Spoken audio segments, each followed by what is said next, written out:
साक्षात् परब्रह्म तस्मै श्री गुरुवे नमः।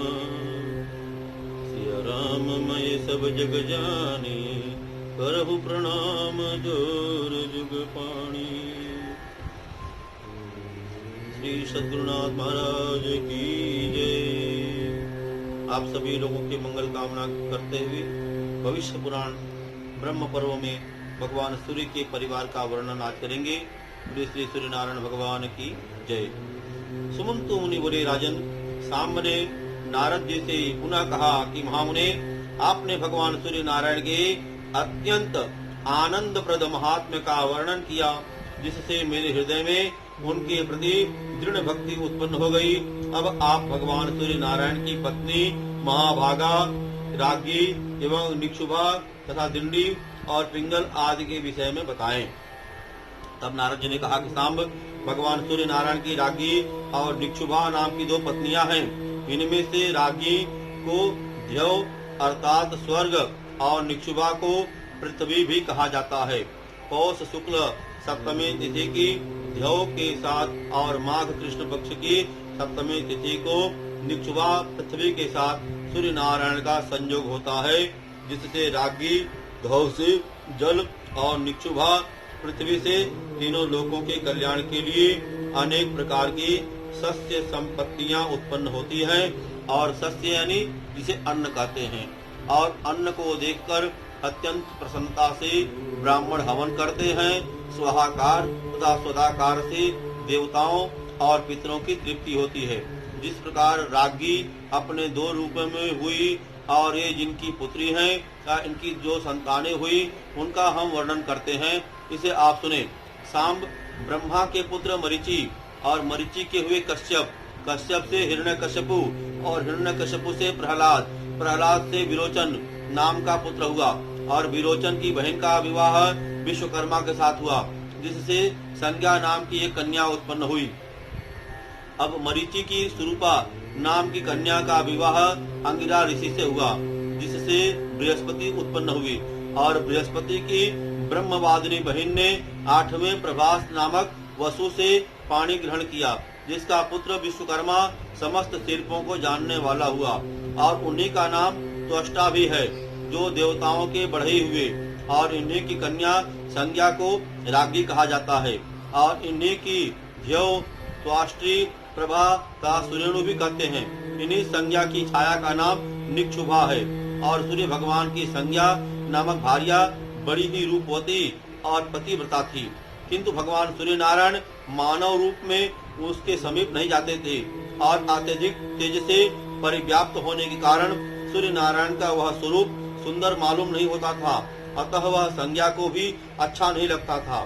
संज्ञा से 3 संतानें उत्पन्न हुई, किंतु सूर्य नारायण के तेज से व्याकुल होकर वह अपने पिता के घर चली गई और हजारों वर्ष तक वहां रही। जब पिता ने संज्ञा से पति के घर जाने के लिए अनेक बार कहा, तब वह उत्तर कुरु देश को चली गई और वहां वह अश्विनी का रूप धारण करके तृण आदि चरती हुई समय बिताने लगी। अश्विनी यानी घोड़ी का रूप धारण करके वहां समय बिताने लगी। सूर्य भगवान के समीप संज्ञा के रूप में उसकी छाया निवास करती थी और सूर्य उसी संज्ञा ही समझते थे। और इससे 2 पुत्र हुए और 1 कन्या हुई। सुत श्रवा तथा श्रुत कर्मा, ये 2 पुत्र और अत्यंत सुंदर तप्ती नाम की कन्या छाया की संतानें हैं। सुत श्रवा जो सावर्णी मनु के नाम से प्रसिद्ध होगा और सुत कर्मा ने शनिश्चर नाम से प्रसिद्धि प्राप्त की। संज्ञा जिस प्रकार से अपनी संतानों से स्नेह करती थी, वैसा स्नेह छाया ने नहीं किया। इस अपमान को संज्ञा के ज्येष्ठ पुत्र सावर्णी मनु ने तो सहन कर लिया, किंतु उनके छोटे पुत्र यम धर्मराज सहन नहीं कर सके। और छाया ने जब बहुत ही क्लेश देना शुरू किया, तब क्रोध में आकर बालपन तथा भावी प्रबलता के कारण उन्होंने अपनी विमाता छाया की भर्त्सना की और उसे मारने के लिए अपना पैर उठाया। यह देखकर क्रुद्ध विमाता छाया ने उन्हें कठोर श्राप दे दिया कि दुष्ट, तुम अपनी माँ को पैर से मारने के लिए उद्यत हो रहे हो, इसलिए तुम्हारा यह पैर टूटकर गिर जाए। और छाया के श्राप से विवल होकर यम अपने पिता के पास गए और उन्होंने सारा वृत्तांत का सुनाया। पुत्र की बातें सुनकर सूर्य नारायण ने कहा कि पुत्र, इसमें कुछ विशेष कारण होगा, क्योंकि अत्यंत धर्मात्मा तुझ जैसे पुत्र के ऊपर माता को क्रोध आया है। सभी पापों का तो निदान है, किंतु माता का श्राप का कभी अन्यथा नहीं हो सकता। पर मैं तुम्हारे ऊपर अधिक स्नेह के कारण एक उपाय करता हूँ। यदि तुम्हारे पैर के मांस को लेकर कृमि जो है, कीड़े जो है भूमि पर चले जाएं, तो इससे माता का श्राप भी सत्य होगा और तुम्हारे पैर की रक्षा भी होगी। सुमंतु मुनि ने कहा कि राजन, इस प्रकार पुत्र को आश्वासन देकर सूर्य नारायण भगवान सूर्य छाया के समीप जाकर बोले कि छाये, तुम इनसे स्नेह क्यों नहीं करती? तब माता के लिए तो सभी संतानें समान ही होनी चाहिए। यह सुनकर छाया ने कोई उत्तर नहीं दिया, जिससे सूर्य नारायण को क्रोध आ गया और वे श्राप देने के लिए उद्यत हो गए। तब छाया भगवान सूर्य को क्रोध देखकर भयभीत हो गई और उसने अपना संपूर्ण वृत्तांत बतला दिया। तब सूर्य अपने ससुर विश्वकर्मा के पास गए और अपने जामाता सूर्य को क्रोध देखकर विश्वकर्मा ने उनका पूजन किया तथा मधुर वचनों से शांत किया और कहा कि देव, मेरी पुत्री संज्ञा आपके अत्यंत तेज को सहन न कर सकने के कारण वन को चली गई है और वह आपके उत्तम रूप के लिए वहाँ पर महान तपस्या कर रही है। ब्रह्मा जी ने मुझे आज्ञा दी है कि यदि उनकी अभिरुचि हो तो तुम संसार के कल्याण के लिए सूर्य को तराश कर उत्तम रूप बनाओ। विश्वकर्मा का यह वचन सुनकर सूर्य नारायण ने स्वीकार कर लिया। तब विश्वकर्मा ने शाक द्वीप में सूर्य नारायण को भ्रमी यानी खराद पर चढ़ाकर उनके प्रचंड तेज को खराद डाला, जिससे उनका रूप बहुत कुछ सौम्य बन गया। और सूर्य नारायण ने भी अपने योग बल से इस बात की जानकारी की कि संपूर्ण प्राणियों से अदृश्य हमारी पत्नी संज्ञा अश्विनी के रूप को धारण करके उत्तर पूर्व में निवास कर रही है। अतः सूर्य भी स्वयं अश्व का रूप धारण करके उसके पास आकर मिली। परंतु कालांतर में अश्विनी ने देवताओं के वैद्य जुड़वा अश्विनी कुमारों का जन्म हुआ और उनके नाम है नासत्य तथा दस्र। और इसके पश्चात सूर्य नारायण ने अपना वास्तविक रूप धारण किया और उस रूप को देखकर संज्ञा अत्यंत प्रीति से प्रसन्न हुई और वह उनके समीप गई। तत्पश्चात संज्ञा से रेवंत नामक का पुत्र उत्पन्न हुआ, जो भगवान सूर्य नारायण के समान ही सौंदर्य संपन्न था। इस प्रकार सावर्णी, मनु, यम, यमुना, शनि, तप्ती, 2 अश्विनी कुमार, वैवस्वत मनु और रेवंत, ये सब सूर्य नारायण की संतानें हुई।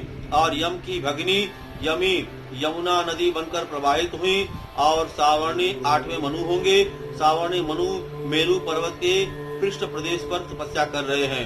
सावर्णी के भ्राता शनि एक ग्रह बन गए और उनकी भगिनी तप्ती नदी बन गई, जो विंध्यगिरी से निकलकर पश्चिमी समुद्र में जाकर मिलती है। इस नदी में स्नान करने से बहुत ही पुण्य प्राप्त होता है। सौम्या नदी से तप्ती का संगम और गंगा नदी से वैवस्वती यमुना का संगम होता है। और दोनों अश्विनी कुमार देवताओं के वैद्य हैं, जिनकी विद्या से ही वैद्यगण भूमि पर अपना जीवन निर्वाह करते हैं। और सूर्य नारायण ने अपने समान रूप वाले रेवंत नामक पुत्र को अश्वों का स्वामी बनाया। जो मानव अपने गंतव्य मार्ग के लिए रेवंत की पूजा करके प्रस्थान करता है, उसे मार्ग में क्लेश नहीं होता। और विश्वकर्मा के द्वारा सूर्य नारायण को खरादने पर चढ़ाकर जो तेज ग्रहण किया गया, उससे उन्होंने भगवान सूर्य की पूजा करने के लिए भोजकों को उत्पन्न किया। जो अमित तेजस्वी सूर्य नारायण की संतानोत्पत्ति की इस कथा को सुनता अथवा पढ़ता है, वह सभी पापों से मुक्त होकर सूर्य लोक में दीर्घ काल तक रहने के पश्चात पृथ्वी पर चक्रवर्ती राजा होता है।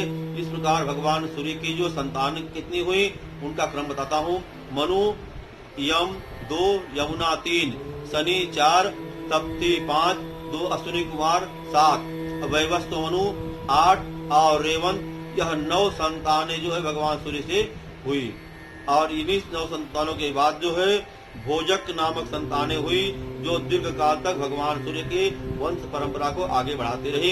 इसी प्रकार यह भगवान सूर्य नारायण का परिवार का हमने विवेचन किया, वर्णन किया। और भगवान सूर्य नारायण की कृपा हम सभी पर बनी रहे और आप पर भी, आप सभी भक्तों पर बनी रहे। भगवान सूर्य की कृपा हम सभी को प्राप्त हो। और यह सूर्य भगवान की परिवार नामक वर्णन जो कथा श्रवण करता है उनके भी समस्त रोग शोक बंधन सब दूर हो, इसी कामना के साथ बोलिए श्री सद्गुरुनाथ महाराज की जय। धर्म की जय हो, अधर्म का नाश हो, प्राणियों में सद्भावना हो, विश्व का कल्याण हो। ओम काल हर कष्ट हर दुख हर हर महादेव की जय।